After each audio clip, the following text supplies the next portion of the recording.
This is the Global Podcast Network, where executives and professionals connect, share, and inspire. Stay tuned for the conversations that drive success.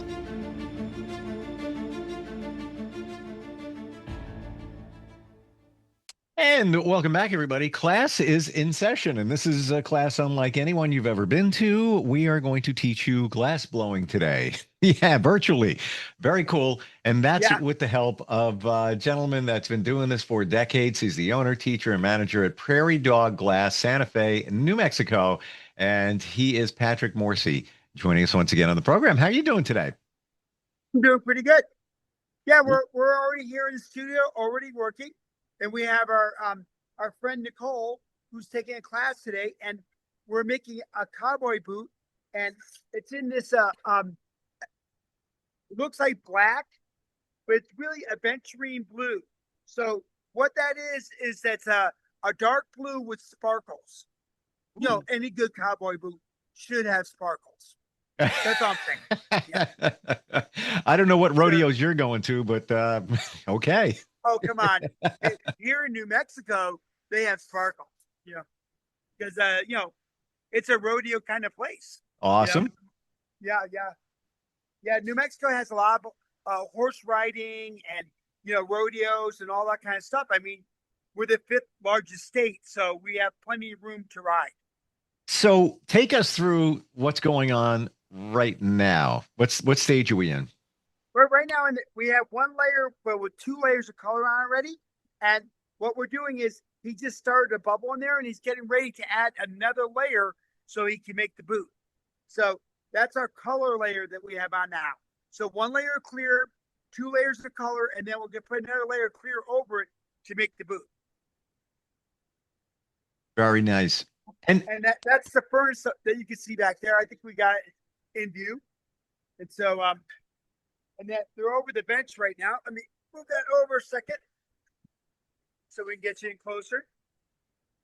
And so they're working over the bench, and that's like the tool bench. That's where you sort of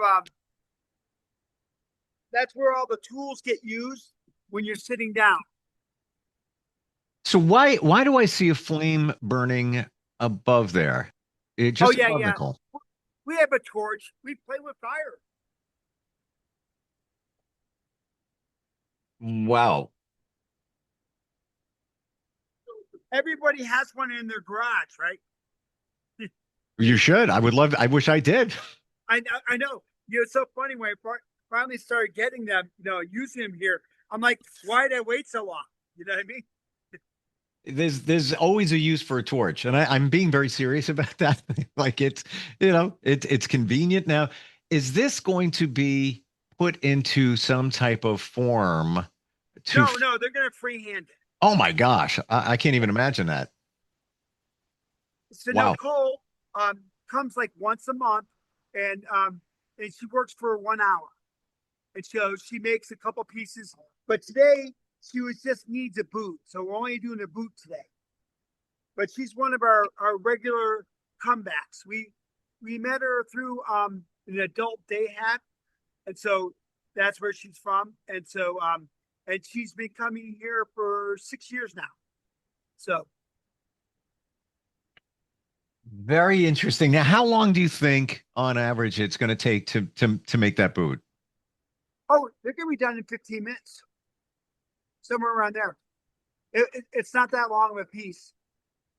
So can you describe what they're doing right now? Yeah, this is those are jacks, and that's the jack line. So that's where, as my teacher said, a demarcation line. And I said, they're 5-year-olds. It's a jack line. Anyway, but that's where it'll break off later. That's the spot where we disconnect it from the pipe. So that's what they're doing there. And so he's just adding air, because once you crush it, you got to blow it back out again. Like, there's a lot of yin and yang in the glass blowing world, where we do one move, and then we counteract that move with another move, and then go back and forth. So we blow it big, we shrink it. We blow it big, we shrink it. We go back and forth, and that's what keeps the bubble in the middle, right? So there's a lot of that kind of stuff where we're just moving around. And obviously, you have to keep heating it up so that you can work with it. At what Yeah. point are they going to start forming it into a boot? Well, right now she's got a newspaper in her hand, right? So that's wet newspaper. It's wet newspaper, and we call it the Bible. We tell you if you're holding it, you have a lot of faith.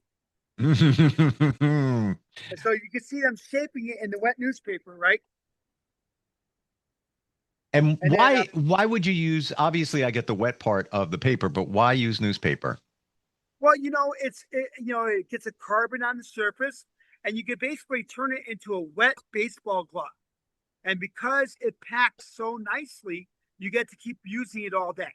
You know what I mean? Gotcha. So yeah, so it's funny. Like right now, it's got a lot of air in it. So I'm gonna squeeze it for her and give it right back to her. Now with my water. And they'll do it again. But especially in the beginning with a new newspaper like this, we wet it a lot, because it doesn't really have the carbon. So, and I told her not to smoke, but she can't help herself. So listen, we have some questions Sure. from viewers and listeners last time we got Yeah. together. Can we hit some of those up now? Yeah, sure. Beautiful. And by the way, you can always reach us instant feedback, steve@gmail.com. Let's take a look at this one. Emily is in Portland, and she says, Mhm. I've always admired glass art, but never understood how somebody actually chooses this as a path. Could you share what initially drew you to glass blowing? And do you still have the first thing you ever made? Wow. Oh yeah, right. That's always a big one. No, I do not. you know, and even when I started making nice pieces, it went to my grandmother, which then eventually came back to me, but then went back to my relatives, because, I'm not allowed to keep it once I've handed it out. I'm only get to redistribute, my early work to my other family members. So yeah, that's always a fun one. It's mine. No, it's yours. No, it's mine. No, it's yours. And so, yeah. So when my grandmother died, I had to, uh, you know, delegate who got which piece, Gotcha. from my grandmother. And so here they're making the boot, and they're just making it like an L. So there you go. And Uh, the point was square toe or point. That's the question. You know, a roach killer, or you want a square tip. So, and what's really so cool that. is almost anything goes here because you're free forming it, really. Oh yeah, we are. We're totally preforming it, and that's what's so nice. Our houses are square, right? Everything you live in is, controlled, and what this offers is fluidity. You know what I mean? So that's why artwork and glass blowing in particular, it deals with a liquid, and so it's sort of almost in a way what people are missing in their house. Like even when you get a glass from the supermarket, it's blown in a mold, but you get one of ours and it's not. And the difference is comfort, right? Hand handmade work always feels comfortable. That's the way it goes because we're not trying to be. Well, most of us aren't trying to be perfect because you could go to the store and get it, you know. So we try to be the other part. You have another question, Steve? I do. And this one, here we go. Devon is in Chicago, and it's Mhm. interesting asking about projects. Out of all the pieces you've created throughout your career, is there one that stands out as your favorite? Well, I've worked on these seaform pieces where I have forged steel that I forged, and then I blow two bubbles of glass into the steel, and then make it like a it looks like a heart almost or a seaform somewhere in that area. Like a lot of the heart doctors like buying them because they it's a loose repeti- or loose model of a heart. I mean they have uh, caverns inside and all that kind of stuff, and multiple bright colors, and yeah, and so they're kind of fun to make. it's something I just developed. So when I work on something, I know every piece I make will be different than the last one. Like you plan that in the design, so they're never the same. You don't have to worry about it. It's automatic, And so people pick one they like, and and that's what they take. So I like that series. It's called Fire and Ice. I love that name. Yeah. And I have a couple of them in Tucson Museum. So if they want to look up the museum in Tucson, they could see some online. Plus, my websites and stuff. Did you just say Tucson Museum? Yeah. As in Arizona? As in Arizona. Yeah. Oh, wow. By the way, Patrick, I can see now it's starting to look like a boot. Yeah. Yep. It does come around like that, doesn't it? How difficult is it to, and maybe it's this is what's going on over there, but I'm not sure. How difficult is it to make it hollow? Let's say you wanted to make it, it is hollow. It is going to be hollow? Yeah, yeah. That's why he's on a tube that's called a blowpipe. It's got a hole all the way down the middle. So all along, what you saw him do while they're shaping, he kept adding more air to make it bigger. And so in a minute, once he gets the bottom done, then he's going to break it off, turn around, and you'll see it's hollow. So if somebody want to take this glass piece and put it on their desk and put pens in it, it would serve that purpose? Yeah, sure would. Wow. Yep. And the color again? We have a blue sparkly thing going on? A sparkle blue.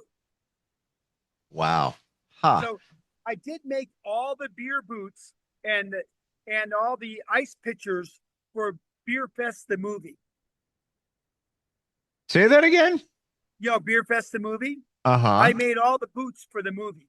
Really? Yeah. Yeah. That's, because they filmed it in Albuquerque, so I was close, right? And I had friends that were on the props. So, yeah, we take on movie jobs. I also made the tequila bottles for Better Call Saul. Get out of here, really? No, yeah. Yeah, they came in and they said, we want this, this, and this. And I said, okay, 3D print me one. And they did. And at that point, I made a mold off of it and then started making them. And if I remember correctly, Breaking Bad was shot in Santa Fe, right? Oh, Albuquerque. Albuquerque. Okay. Yeah. Wow. I'm sure they came to Santa Fe a couple times, but mostly Albuquerque. Yeah. So we have another email to get to, but personally, random questions for you. You got that oven going on all day long. I assume you shut it down at night. Don't want to waste fuel. Is it still warm in the morning? No, but the center one with all the glass in it, as we turn you, here, look at the boot. We can't lose that yet. But the middle furnace over there is has been on for 7 years. So that one's got the glass in it. So it takes us a week to turn on and off. So we'll shut it off this year for the first time in 7 years just to do some repairs on it. And then, all right, we need to we need to rewind here for a minute. Yeah. Give us a shot of those two ovens. The one on the left that's all red and fiery, that's the one you shut off at night. That's called the glory hole, right? A glorious sight. Gotcha. Not like you're thinking, get your mind out of the gutter. Yes, sir. And then, well, in 1700, you would see that, and you would say, you're in Jamestown, and you walked into a bar, and you would find this, and it was a glorious sight. No cell phones, no electricity. Yeah. Somebody working a blower around the clock, all that kind of stuff. So that's where it comes from, because it was amazing, right? Well, just imagine that. You don't have no technology. It's way hundreds of years ago. You walk in and you've got this orange glow, like it's alive in a way. Yeah, it's crazy stuff. So you said that thing, you have not shut that off in 7 years. Yeah. It went down for COVID for like 6 weeks because that's what they made us do, right? But for the most part, once COVID was over, boop, right back up, and we've been up ever since. Why can't you shut it off? It takes a week to go down and up. So why is that? I'm a geek. I got to know. Oh, yeah. It's got 1,000 pounds of glass in it. So it takes a long time for that mass to heat up. So, why is there glass? Well, that's where we get our clear glass from. In the center Ah, furnace, there's 1,000 pairs of liquid glass running at 2,100 degrees. And we just go in there like a big honey pot and we scoop it out. oh my gosh, Patrick. Now I got it. Yeah. Holy cow. So when you're taking that clear glass, it's not like you're starting fresh, like, you've got some shards here and there, you heat it up and then we're gonna make it into the boot. No, he went in or And she got it. went in and got it. Yeah. Wow, that is like that is beyond cool, but at the same time, I can't, well, Todd actually can't even imagine that. And oh my gosh, I can't. We last time we talked, we were talking about the fuel bill, and now when I thought you Yeah. jokingly say, yeah, it's through the roof. You have no idea. Now Yeah. I get it. Yeah. It's always running. And, I build all my furnaces. I build my own burners. I've been doing it for so long. I pick and choose and make everything fit. I build a shop by the inch. I have 34 inches, I make it 34 inches. If I have 65 inches, I make it 65 inches. So, all the equipment's custom built to fit the space because we're limited here, Mm, in our building. The building would have to grow. And we kind of like what it is. wow. So Um, right now, Doug's going to get the glass for the end. There's the boot. It's all set up. And they're going to put a glue stick or what they call a punny rod on the bottom of that boot. And then once they get it stuck, then you'll see it stick it. And then they're going to break it off in 2 seconds. So they're just wait for it to cool off a little bit. And then, mm, yeah, good look at the boot. yeah. And we're Uh, just waiting for that stick to cool off. Like, he can't break it when it's too hot. So right about now, he's good.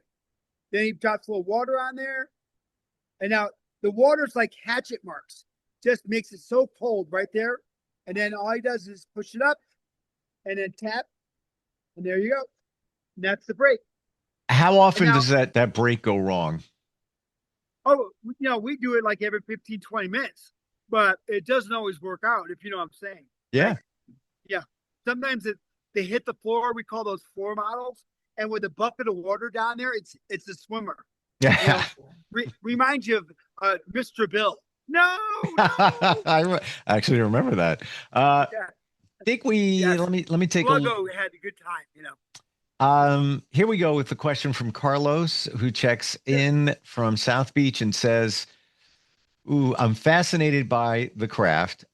Are there common beginner mistakes or misconceptions you think people should be aware of before they try glass blowing?" Well, I mean, it's a pretty controlled environment, for us. Like, especially when you're working in a class like this. I mean, a wood shop's dangerous. We're not that dangerous. Really? There's not a lot of things flying, and what's hot is evidently hot. You know what I mean? There's really not a lot of surprises. You know what I mean?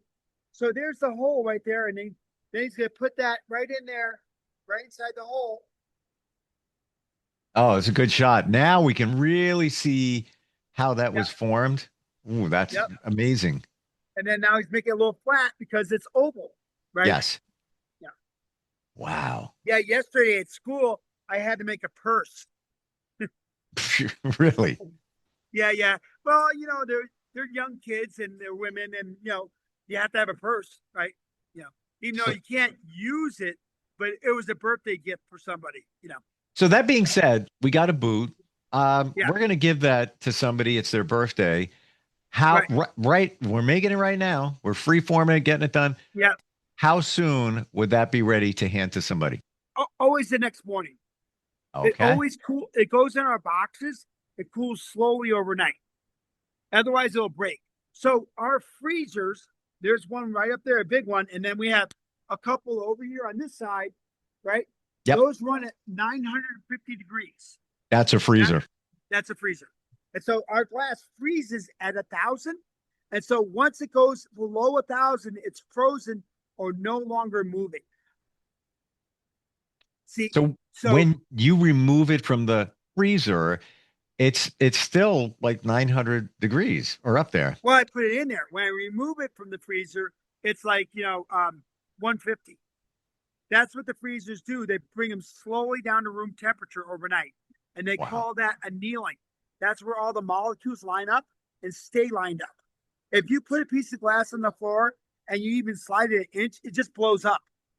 And if it's hollow like that, it blows up even if you don't move it. It can't take the shock of cooling fast. That this is I had much respect for this craft and what you can do and all of that. Even more now, learning about these little tricks of the trade, so to speak. Yeah. And the annealing is an interesting process too, because sometimes you can make a really big piece. It might take 3 days to come down, but usually in a class situation, it's just overnight. Got it. Wow. And then, comes out at 150 degrees. What do you Yep. do there? You just wait room I temperature? grind it so it sits up, so I'll stand up straight.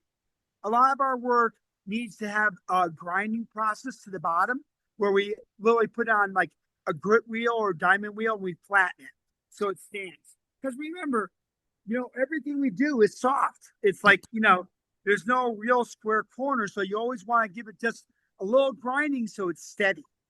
You know what I mean? And, Wow. you can work hard to not have to do that. But for the most part, it's so much more simple just to grind it flat.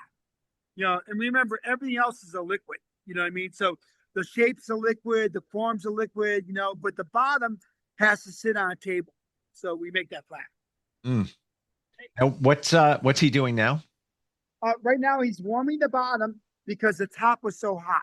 So this is where a torch comes in handy. The bottom side, he didn't have too hot because it would keep moving. So he was only heating the opening till he got it together. And now at this point, he's getting ready to take it off. So you might flash one more time. We'll see. Yeah. But see how it's bending now? That's what the torch did. It made it soft. And then now I'll put a little cut mark on it. And then he'll drop it off in the freezer. So what's next to do before we drop it in the freezer? Oh, he'll put a cut line or a water line on it. Here, in this case, he's using the scissors. He's putting a little cut in there. That makes that attachment smaller. It makes it break off easy. So Almost like, would you say it's almost like he's scoring it? Oh, yeah, definitely. And the water scores it too. So we got both on that. And there you go. There's your boot. All right. To the freezer there we you go. That is just crazy how that works. The one tap and away it goes. I'm amazed how that was done just in free form. I really thought that it was going to go into a form. Great job. Amazing. Want to say hi, Nicole? This is Nicole. She's the Hey. boot maker. That was like such a cool experience. I got to tell you, Nicole, watching all of that. All right. Thanks, Nicole. Really, really wild. Anyway, it's fun stuff. So, and at this point here, Doug's going to play a little more, but we also have another class coming in. So, because that's what we do, right? We make our own work 7 days a week, but when we can get classes, we bring classes in. So, Got it. So we always have room to fit classes. You are located in Santa Fe, New Mexico. Obviously, you got to be there to check out and experience any of this, whether it's lessons or I just want to come by. Or I got to imagine you could do parties too. Let's say, you have a birthday celebration. You want a bunch of people in. Yeah. Oh, you can imagine what the bachelorette parties are like. I wonder what kind of glasses things we're making. Yeah. Well, it's almost always the dildo and a wedding vase. Of course. You have a wedding vase, right? And then that's your mom, and the other one you don't. Yeah, that's awesome. Check out the website. It is prairiedogglass.com. Patrick, thank you for today. And by the way, instantfeedbacksteve@gmail.com if you ever have any questions. This was incredibly cool seeing this and just learning, even down to the freezer and knowing that oven's been on for 7 years and never goes off. I can't even imagine. Yeah. It's just unfathomable. Well, here's the thing. In 7 years, right, we're talking 2,000 pounds of glass a month. Wow. So that furnace is just a cranker. You know what I mean? We just work. Unbelievable. Well, keep up the good work. And thank you for today. Really appreciate it. Happy Thanksgiving, too. Yep. Thanks, Steve. Thanks. We'll be right back. This is the Global Podcast Network, where executives and professionals connect, share, and inspire. Stay tuned for the conversations that drive success.